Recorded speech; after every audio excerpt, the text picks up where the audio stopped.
Hi there. I made this video for people who wanted to develop their spiritual gifts or psychic powers, and basically this video is going to be a sort of introduction on what the very base level is, the requirements for sort of doing this sort of thing. Now, an important thing to understand is that we all have spiritual gifts. We're spiritual children. We're energetical beings, and really a spiritual gift is just a fancy name for someone who's able to use more of their own senses or human abilities, which they are capable with and born with, and they're able to get in touch with more existence and more about the life. And that's really what these gifts are based on. So you get a lot of people who hear a little bit better, and they can hear things, they can hear the crickets moving, whatever, they can feel it and so on, and then it just gets a little bit better, and then hold on, I'm hearing these things which I don't really understand. And that's really what a gift is. It's experiencing more of what there is.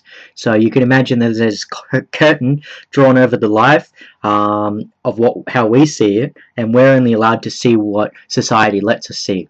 Because that's what's beneficial for the society and for capitalism and so on. It doesn't benefit the capitalism if everyone's going outside and looking at trees all day. You know, who makes money from that?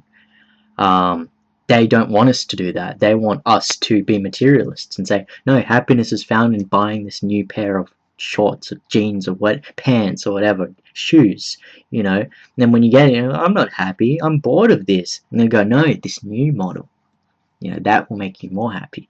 And then you get it and you go, oh yeah, I am happy. And then after a week, oh, I'm not really happy anymore. So that's really the basis of it. It's the basis of getting outside your materialism, walking outside, having a look at the trees, having a look at the life, and understanding, whoa, these are alive. There is something more here. People die.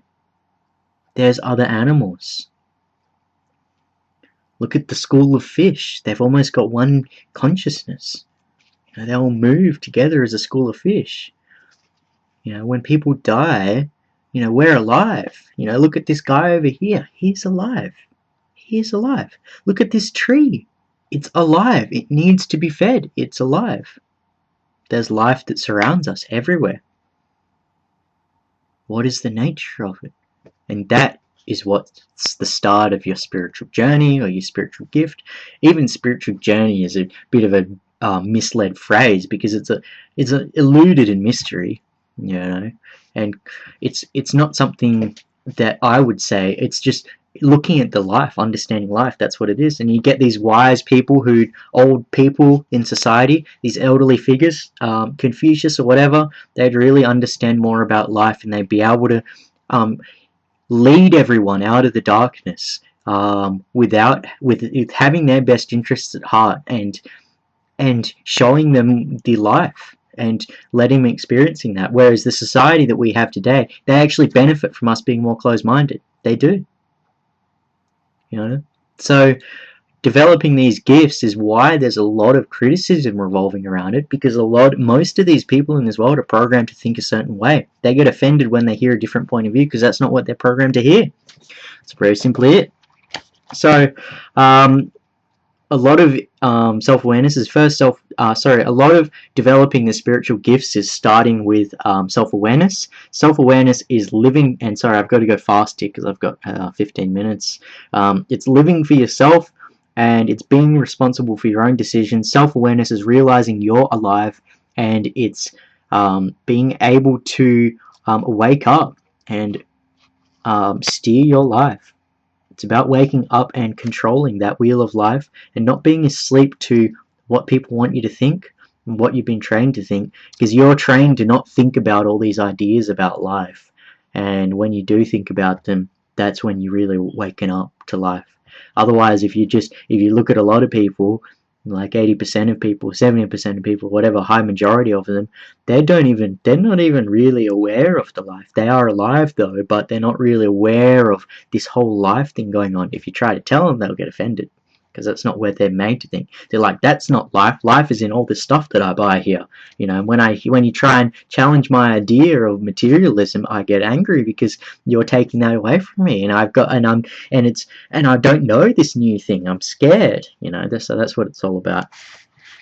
So it's self-awareness. Now it's realizing that there's an idea monopoly. Look at all the big religions, look at the big ideas. There's these big grand ideas which are made, which most people's minds, that is a part of their day. They think about it at least once.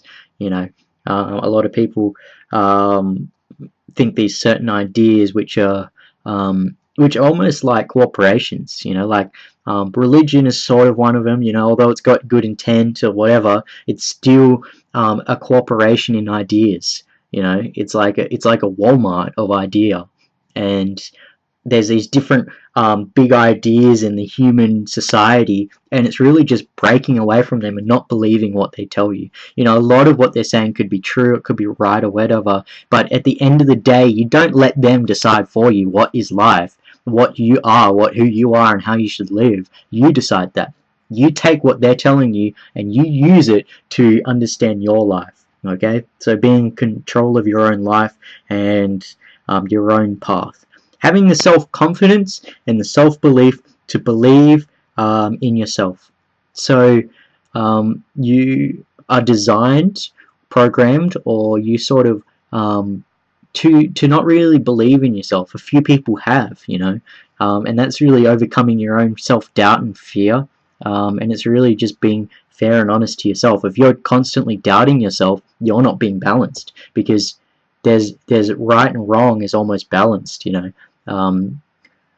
There's a chance something bad could happen, there's a chance something good could happen. Don't get stuck on the negative and keep thinking about the bad things, because good things can also happen, you know. But don't get stuck on the good things too, because there's nothing that bad's going to happen, because it can happen, but you can take it in a good way, and that way nothing bad can happen. But the important thing is to understand is not to be one-sided about everything, you know, not being closed-minded to doubt or whatever, and just sort of having the confidence to understand, to believe in your own understandings, because they're very strong, you know. And the important thing to know is that when we try and think about something, when we put it in ideas, we're bringing it to a lower form, because what we actually see and experience is on a higher plane than our own thoughts and language. You know, if you try and use language to describe the water in the sea and the waves, or the trees rustling in the wind, it's not as volatile or profound as looking at it yourself and experiencing it. So, having the self-confidence to not try and put everything into words, not trying to define everything, just understanding what you see, what you experience. So that's a very important thing. And these are not, I'm not saying this to try and put you in a point of view. I'm telling that you need to stop believing in what in these mass ideas, and just really look at it yourself, and don't listen to other people and what they're trying to tell you about it. Go out and see for yourself. So you're really understanding about, you go out into life and you're looking at the trees and you're saying, these are alive. That's amazing. And that is the cultivation of understanding. That's where it all starts. It's all beginning there. It's all starting back again. So when you're a child, a lot of people had that great creativity to be able to look at the life, not be controlled by ideas. When you get into your teens, you get controlled a bit more. This education, it teaches us how to use our eyes.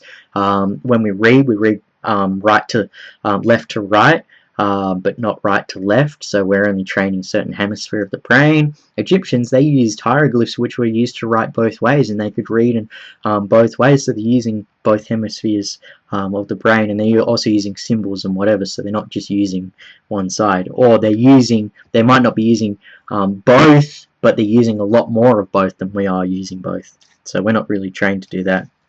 We're trained to do one at a time. When we try and use both together, we're not really that good at it. So don't let other people stray you from your spiritual path. So don't let other people exactly, don't let other people stray you from that path that you want to take, that you know these things to be true. Don't let people take it away from you.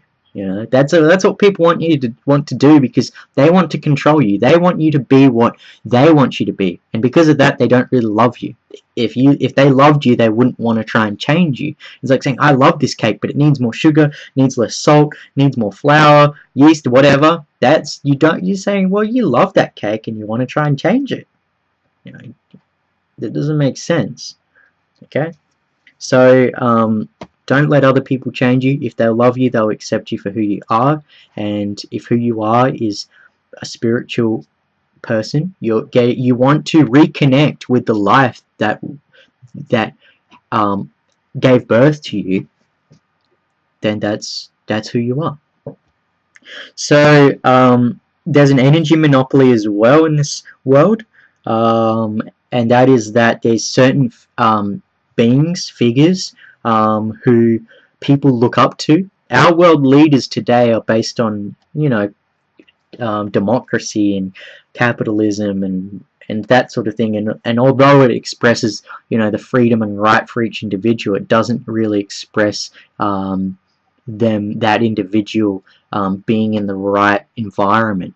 You know, the right environment to them is some baby of capitalism who's able to be educated and become a capitalist or whatever, and work in the society for the benefit of it. It's not really the cultivation of understanding. So there's an energy monopoly, and a lot of people who claim to have psychic gifts, this is a big one, don't really have psychic gifts. You have to understand, because there's a majority going on. A majority, 80% of what you hear for any sort of spiritual topic, a lot of it is just rubbish, because a lot of it is just these people who are using their mind to just create these ideas. It's the same as you get these psychics and they say, I can talk to your grandma. Oh, she misses you. Really? Yes. You know, oh my God. You've got to have a stronger mind than that. You can't have blind belief like that, blind spirituality. You've really got to have a bit more strength there, and you can't have blind belief for people, and you can't feed them either, because when you're believing them, you're building them up, you're giving them your energy, your appreciation, and you're making them bigger. You know, if you go up to that person and say, oh, so what, do you see auras? And they say, what, that's not part of, you know, this and this, and get offended, and then you're sort of thinking, well, who's been feeding here? Who's been building this person up? And then now everyone's looking up to this person, and they're actually like manipulating everyone, and everyone's becoming more closed-minded as a result. So that's an important one. So you got to learn to actually control your mind. Don't let other people control your mind, and don't let your natural thinking tendencies control your mind, because we've been programmed to think in a certain way. So you need to have the strength to control your own thought and things that you think. You have to be the master of your own destiny. You have to really control your thinking. And you know, a lot of the times we have this tendency to become jealous, or become negative, or think a negative thing. That's what we've been programmed to think, because we live in a bit more of a negative world, like a negative perception in this world going on. So you find a lot of people are spreading around negativity. It's very hard to find a positive person who's more positive than they are negative. So don't let your thoughts control you, because when you listen to those thoughts, they lead you astray. And then you realize, wait, all those times I was led astray was when I was listening to those thoughts in my mind. Turn them off. You know, that's what meditation does. It turns off all those thoughts. That's a big problem, is our thinking. It keeps on going and going, and it keeps on hassling us out. Thought is powerful and it's important, but you have to know when to use it and when it's not useful.